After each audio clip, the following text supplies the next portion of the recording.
But we start off with Chief Intelligence Correspondent Catherine Herridge on Capitol Hill, where Attorney General Bill Barr defended his actions and conclusions concerning the Mueller report and said enough is enough. Good evening, Catherine. Well, good evening, Brad. Justice Department officials warned reporters earlier this week that questions from committee staff lawyers were a non-starter, and the Attorney General could not agree to those terms on the basis that he's Senate approved and a cabinet secretary. So they said it was appropriate for him to take questions from lawmakers, not staffers.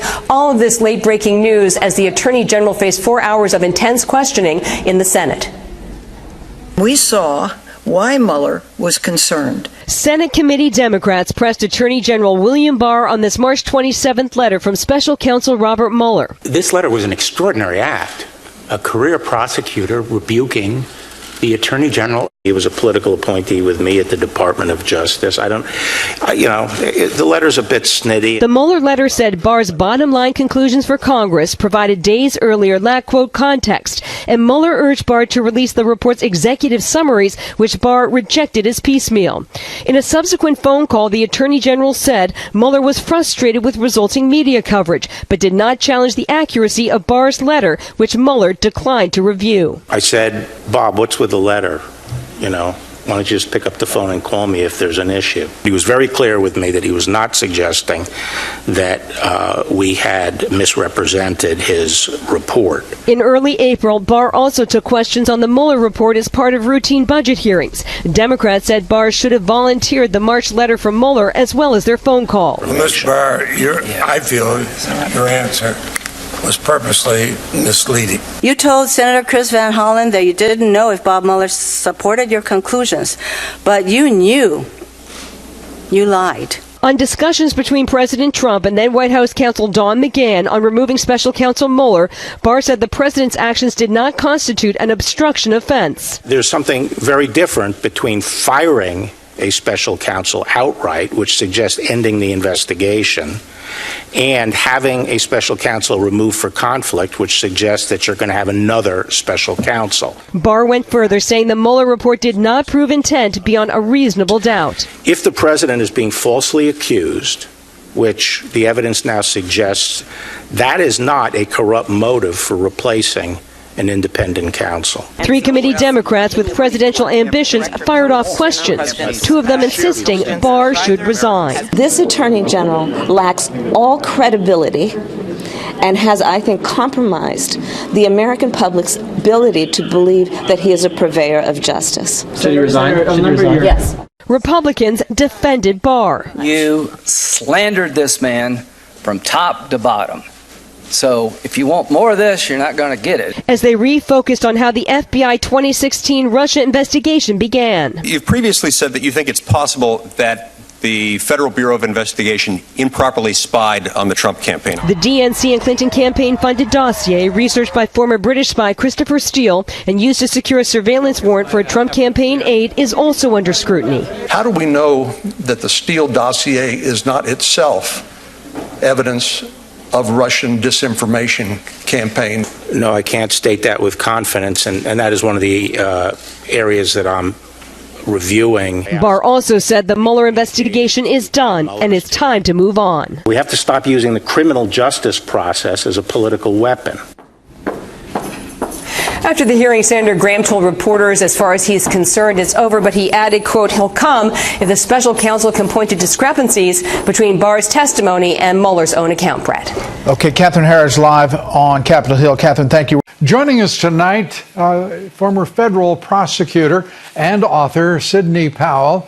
Sidney, good to have you with us. Catherine Herridge reporting an interesting element from Senator Cornyn today, and raising the possibility that this was all a Russian disinformation campaign.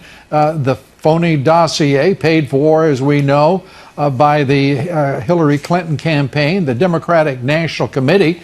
If that were the case, and we have been witnessing the special counsel come up with absolutely no evidence of any impropriety on the part of the Trump campaign and collusion or cooperation or conspiracy with the Russians, that means that the collusion was between the Democratic Party, the Hillary Clinton campaign, and the Russians to sow discord in this country over a period of almost 2 years, does it not?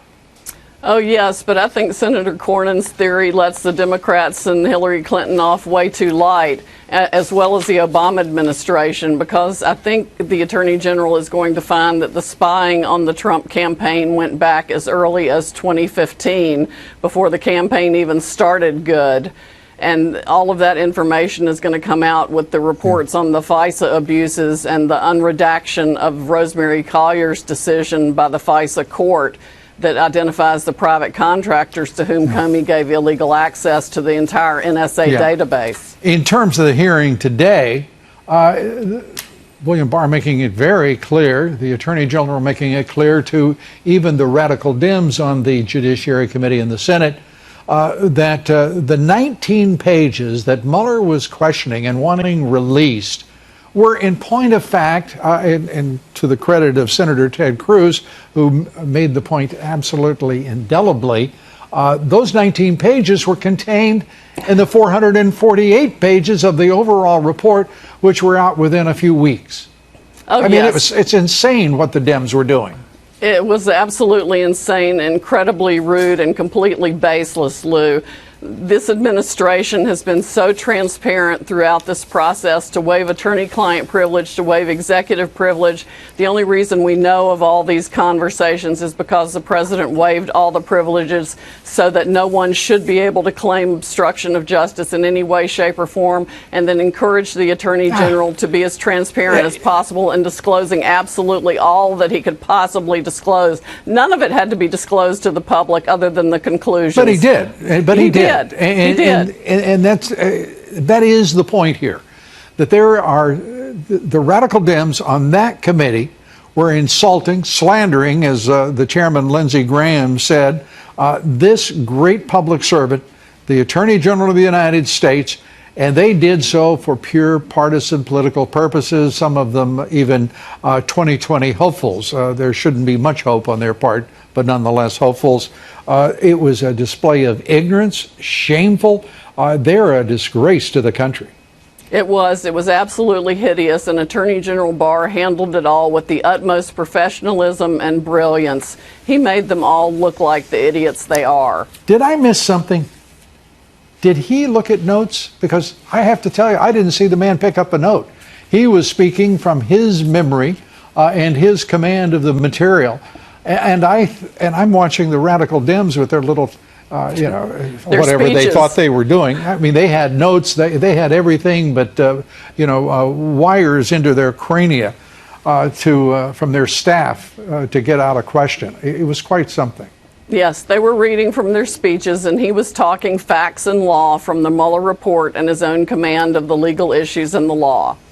And let's go to Barr, if we could. Listen to the Attorney General on the issue of the FISA warrants and the likelihood of further investigation. Well, one of the things I want to look, many people seem to assume that the only intelligence collection that occurred was a single confidential informant and a FISA warrant. I'd like to find out whether that is in fact true. It strikes me as a fairly anemic effort if that was the counterintelligence effort designed to stop the threat as it's being represented. Your thoughts? Well, we know from Comey's admissions that they opened files on 4 Americans early on with absolutely no basis. And then we also know from Peter Strzok's text messages that they had Oconus lures, they called them. So there were more than one overseas efforts to spy on the Trump campaign. Efforts to entrap and then spy, yes. Exactly, yes. Downer, Misfud, and Halper all had to be in that category. Yep. So I think they're going to find a lot more. Yeah, I think so too, and I think it's still laughable, the number of organizations, news organizations, and others who were warned away from Stephen Halpern because he was a valued asset and they didn't want it disclosed. Nonetheless, his role has been disclosed.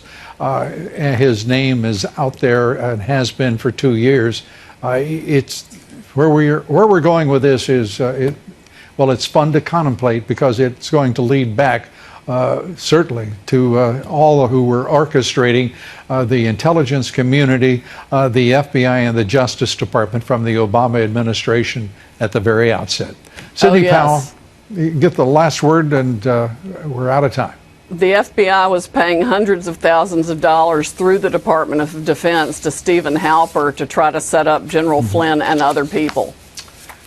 Thank you very much, Sidney Powell. Appreciate it. Thank you.